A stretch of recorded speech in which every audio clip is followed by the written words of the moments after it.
Boa noite, já estamos no ar, Jornal Jovem Pan para todo o Brasil. Obrigado pela sua companhia, pela sua audiência. Marcando um ano de governo nessa terça-feira, o presidente Donald Trump fez uma longa apresentação na Casa Branca, citou as ações e respondeu às perguntas dos jornalistas. Nosso editor de internacional, Fabrício Naitsky, traz agora os detalhes, acompanhou tudo, fez inclusive a tradução aqui para a Jovem Pan. Fabrício, anexação da Groenlândia. Donald Trump voltou a esse assunto polêmico desse momento. Bem-vindo, boa noite. Voltou esse assunto. Tiago, boa noite para você, boa noite a todos que acompanham o Jornal Jovem Pan. Foi uma longa conversa de Donald Trump com a imprensa na Casa Branca, nessa data que marca um ano do retorno do republicano ao governo dos Estados Unidos. Aconteceu em 20 de janeiro de 2025, o início desse segundo mandato de Donald Trump. A primeira parte dessa coletiva, ele ficou falando sozinho, mostrou imagens de imigrantes ilegais que entraram no país e estavam sendo procurados pelo ICE, depois falou sobre dados da economia e aí no final abriu para perguntas da imprensa. E quando foi questionado sobre a Groenlândia, disse primeiro que tem reuniões marcadas em Davos, na Suíça, onde acontece o Fórum Econômico Mundial, com líderes europeus para tratar deste assunto. Segundo, disse que não apenas as tarifas estão nos planos dele para tentar conseguir levar à frente esse projeto de anexação. Durante a semana, Donald Trump já havia confirmado que iria tarifar em pelo menos 10% países europeus que se mostrem contrários a essa iniciativa norte-americana de tornar a Groenlândia um território dos Estados Unidos da América.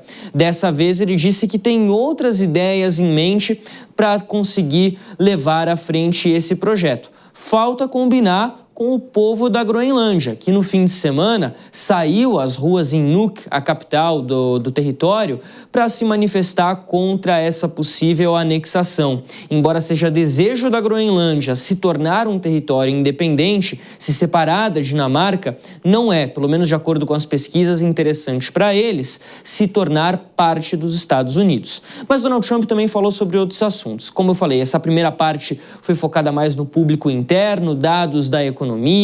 Ele falou de acordos comerciais, da importância das tarifas, mas depois ele foi questionado sobre vários pontos, incluindo a política externa dos Estados Unidos, e um dos pontos principais, claro, não podia deixar de ser a Venezuela, que está em foco em todo mundo desde o começo de 2026 com a prisão de Nicolás Maduro. Donald Trump destacou as conversas que tem tido com o governo interino de Delcy Rodrigues e qual pode ser a participação de Maria Corina Machado, e a gente separou esse trecho para trazer aqui. A Venezuela é um exemplo. Eles abriram suas prisões contra os Estados Unidos.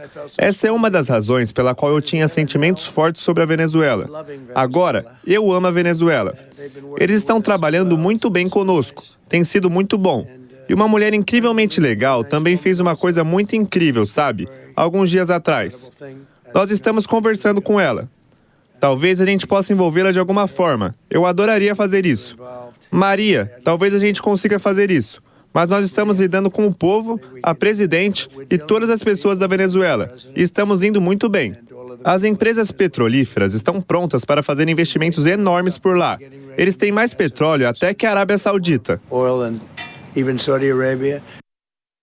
Donald Trump fez um afago à oposicionista venezuelana que na semana passada entregou a medalha do Prêmio Nobel da Paz para ele. Ele voltou a falar sobre o Prêmio Nobel da Paz hoje, disse que merecia ter vencido, que é o governo da Noruega quem decide quem ganha o Nobel da Paz, mas esse é um processo um pouco complicado. Ele precisa equilibrar muito bem a equação na Venezuela para garantir que a população, que a situação local não entre ali numa ebulição que pode se mostrar difícil de ser controlada pelos Estados Unidos ou pelo governo venezuelano, independentemente de quem esteja à frente do Palácio Miraflores.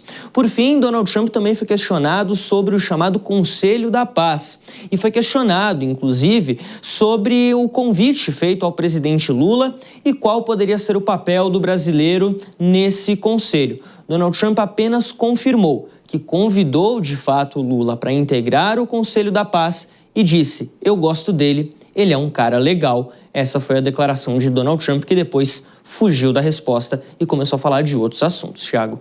Ô Fabrício, você vai voltar daqui a pouquinho para trazer mais declarações de Donald Trump, como é que foi essa fala na Casa Branca, o entreveiro com o presidente da França, mas eu queria te perguntar o seguinte, eu vi inclusive hoje uma pesquisa apontando que 84% da população mundial rechaça Donald Trump depois de um ano. E em relação às pesquisas lá dentro também, o que é que você pode falar para a gente? Olha, as pesquisas que a gente viu ao longo de 2026, principalmente pesquisas da Reuters e Ipsos, mostram que a aprovação de Donald Trump não está entre as melhores. Ele bateu recordes muito ruins ao longo do primeiro ano de mandato para um presidente que estava reestreando na Casa Branca, para um presidente no primeiro ano do seu governo. A aprovação girando em torno dos 40%. Os Estados Unidos são um país muito dividido entre republicanos e democratas, eleitores republicanos e democratas. Quando uma pesquisa indica que um presidente tem 40% de aprovação apenas, significa que ele não é unanimidade nem mesmo dentro do próprio partido. E isso pode acabar reverberando principalmente nas eleições de meio de mandato que vão acontecer agora nesse segundo semestre de 2026, que é o foco da campanha republicana neste momento. Eles sabem que a situação anda delicada e tentam ali algumas ações um pouco mais até populistas para fazer agrados à população e tentar evitar uma perda do controle tanto da Câmara dos Deputados quanto do Senado. A aprovação de Trump depois de um ano de mandato fica ali realmente na margem dos 40% a 45% da população dos eleitores norte-americanos, Thiago.